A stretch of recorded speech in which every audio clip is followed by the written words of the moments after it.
Шалче нищо не е.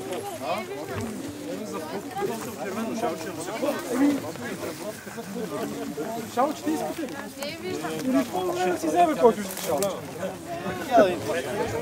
Марто, това твоята котка ще я преяде.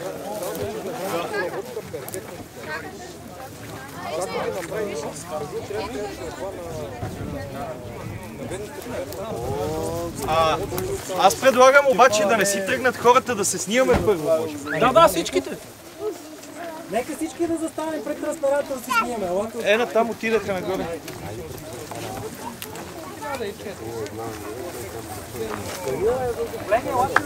Елате да се снимаме! Колеги, да се съберем за обща снимка! Не е важно като цифри. Къде да те допълниш е важна другата.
Него е там в тревата.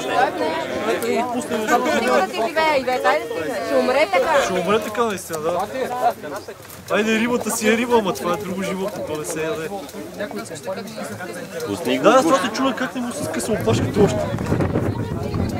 Айде, пусни го да си живее вече. Дайте, че го пусна, аз поне се занимавам с тия Айде, баткото ще го пуснем. Дай го на баткото. Дай го на баткото, айде. Отиди с него да го пуснете. Може да ще стане по-лошо, ще умре и ще е мъчно. Отиди с баткото, ще го пуснете заедно.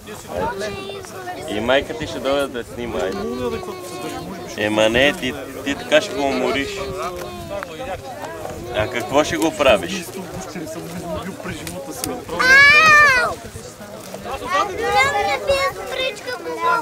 Отиди с баткото да пуснете густе.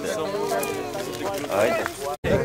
Сега и ще продължим, тъй като това е залегнало в идеите на клуба, в устава на клуба. Ние сме радетели за чиста природа и ще продължим и следващите години, живот и здраве, да организираме такива еквации.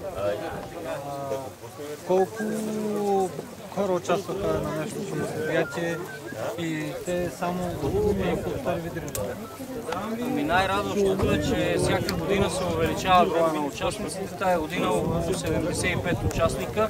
Не са само от стари видри, от Fishing Mania форума, от на Риба форума, много така съмишленици, приятели наши. От фирма Брадър, разбира се, много хора, около 75 човека днес участват. Как възникна идеята за точно такъв тип комбинация? Риболовно състезание и събиране на бутилки? Идеята, по принцип, аз ще се повторя още веднъж. Това е залегнало в нашия устав, че ние почистваме реки и язовири. Това да го съчетаеме с състезание беше предвид това, че все пак е края на сезона на спининга и това е една последна проява на видрите. Заедно с фирма Брадър за тая година. Ние имаме календар от 6 състезания годишно. Нашата спининг лига вече ги проведохме. Последното беше преди седмица на Марица. Екоакции сме направили няколко тая година.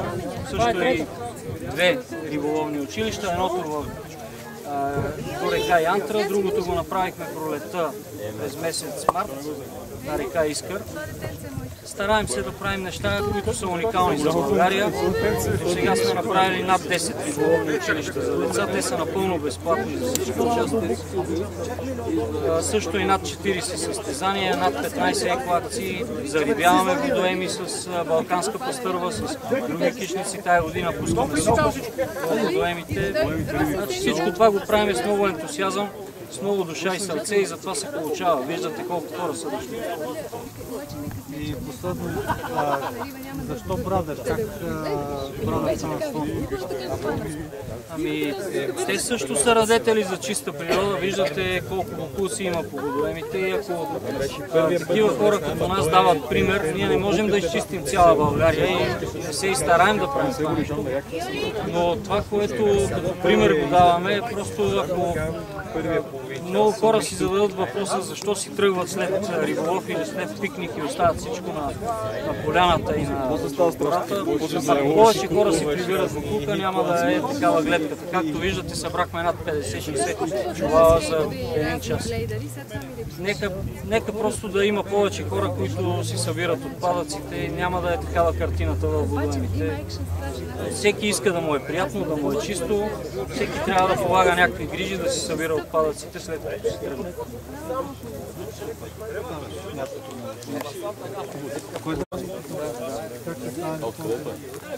Еми да.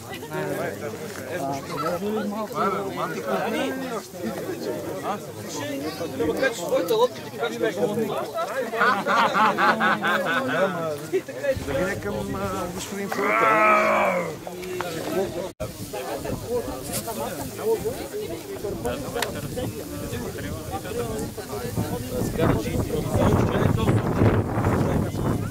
Нали? Нищо, че оттам да има още някакво. Аз чукам.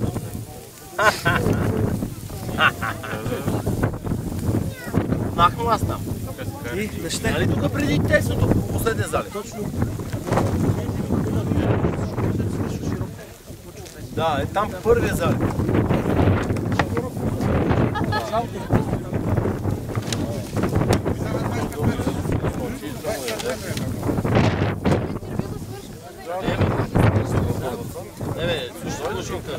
Ами, аз ще има интервю тук.